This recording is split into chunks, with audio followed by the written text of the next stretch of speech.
एक ही सवाल पूछ रहे हैं लोग, 4 जून का नतीजा क्या होगा?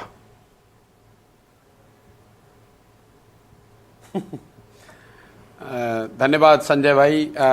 4 जून का नतीजा क्या होगा ये तो भविष्य के गर्त में ही है। आप जैसे पत्रकार, बहुत सारे विशेषज्ञ, सेफोलॉजिस्ट, दुनिया भर के जितने राजनीतिक नेता हैं उनका अपना मत है। लेकिन as far as I am concerned, मैं आपको ये कहूँगा, consistency some time could be boring.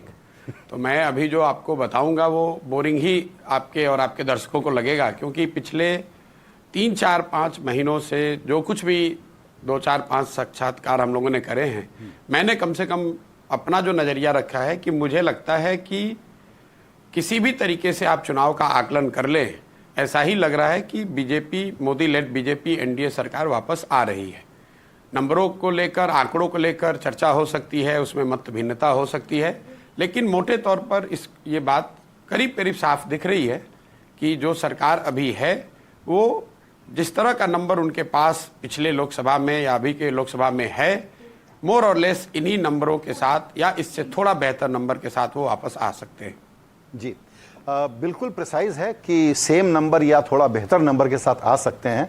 Prashant ji, जहां से मैं बैठ के अभी आपका इंटरव्यू ले रहा हूं, ये मुंबई है और साउथ मुंबई में सबसे लो टर्नआउट हुआ है। लेकिन मुंबई के लोग चूंकि ताकतवर लोग हैं तो बड़ा अनुमान लगाते हैं, इनका ब्लड प्रेशर बड़ा जल्दी ऊपर नीचे हो जाता है, जो रिफ्लेक्ट होता है स्टॉक मार्केट की एंग्जाइटीज़ में, जो पिछले दिनों हमने चर्चाएं सुनी। जाहिर है कि उसको ग्राउंड रियलिटी का पता नहीं है बाजार को, इसीलिए डिबेट ये चली कि कहां सीटें घटेंगी, कहां बढ़ेंगी। ये भी एक चर्चा का विषय रहा। थोड़ा सा मीनिंगफुल भी है, थोड़ा सा वो बेमतलब का डिस्कशन भी है। लेकिन ये सवाल आपसे पूछना जरूरी है कि सीटें कहां बढ़ेंगी और फिर चर्चा करेंगे कि कहां घट सकती हैं।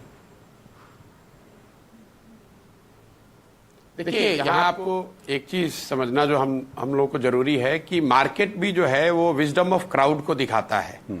Millions of people, investors and otherwise अपनी समझ से या फाइनेंशियल एनालिस्ट या एडवाइजर्स की समझ, उनकी मदद से एक डिसीजन लेते हैं और उनका एक कंबाइंड जो जजमेंट है वो मार्केट के रूप में हमको दिखता है। उसी तरीके से जो चुनाव भी जो है वो भी विजडम ऑफ क्राउड है। So when this two ecosystems are trying to second guess each other, तो आपको थोड़ी बहुत टर्बुलेंस दिखेगी।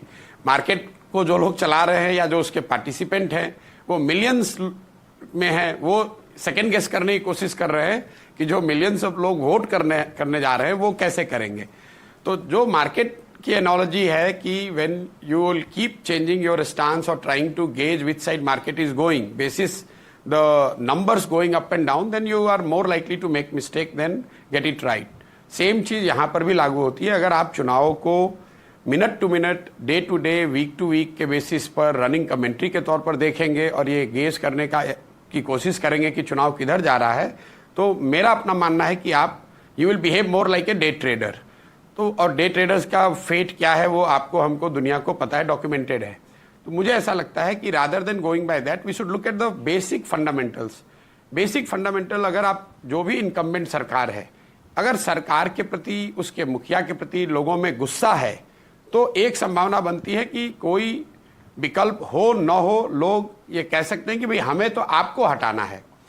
अभी तक जो हम लोगों ने कमेंट्री सुनी है, पक्ष विपक्ष दोनों ही तरह की ओर से, किसी ने अभी तक इस तरह की सिस्टमेटिक बात नहीं बताई है कि लोगों में मोदी जी के खिलाफ बहुत गुस्सा है कि इनको हटाना है। डिसअपॉइंटमेंट हो सकता है, थोड़ी बहुत दबी हुई नाराजगी भी हो सकती है, लोगों की जो आशा अपेक्षा रही है, संभव है किसी की पूरी हुई, किसी की नहीं हुई, लेकिन वाइड स्प्रेड एंगर की बात अभी तक हम लोगों ने नहीं सुनी है।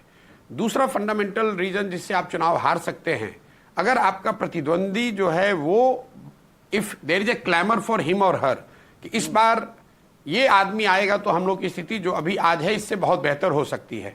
ये बातें भी हम लोगों ने अभी तक नहीं सुना कि भाई राहुल जी आएंगे तो उससे देश सुधर सकता है। कुछ लोग जरूर उनके समर्थक कहते हैं, मैं वाइड स्प्रेड बात कह रहा हूं।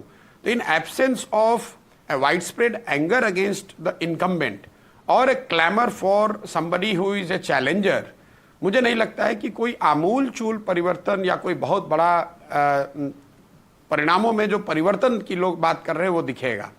दूसरा, अगर इसको आप आंकड़ों में देखें तो पूरे इंडिया को आप बड़े आसानी से राजनीतिक नजरिए से ऐसे देख सकते हैं कि वेस्ट और नॉर्थ का जो एरिया है, जहां पर करीब करीब 325 सीटें हैं जो बीजेपी की 2014 से, बीजेपी और एनडीए के पार्टियों का एक तरह से समझिए गढ़ रहा है, वहां करीब करीब 90% सीटें जो हैं वो बीजेपी या उनके साथी दल जीत कर आए हैं।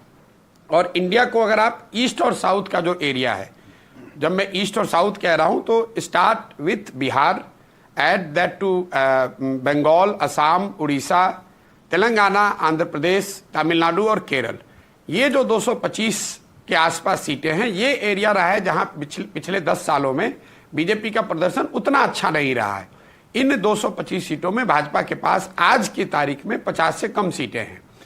तो अगर बीजेपी को हारना है तो आपको कोई, अगर आप उसका आकलन करना चाहते हैं तो आपको कोई सेफोलॉजिस्ट होने की जरूरत नहीं, बस आपको यह देखना है कि क्या वेस्ट और नॉर्थ में जो उनकी बल्क ऑफ द सीट्स है, 250 सीट जो आई हैं, उसमें उनको कोई मटेरियल डैमेज हो रहा है कि नहीं।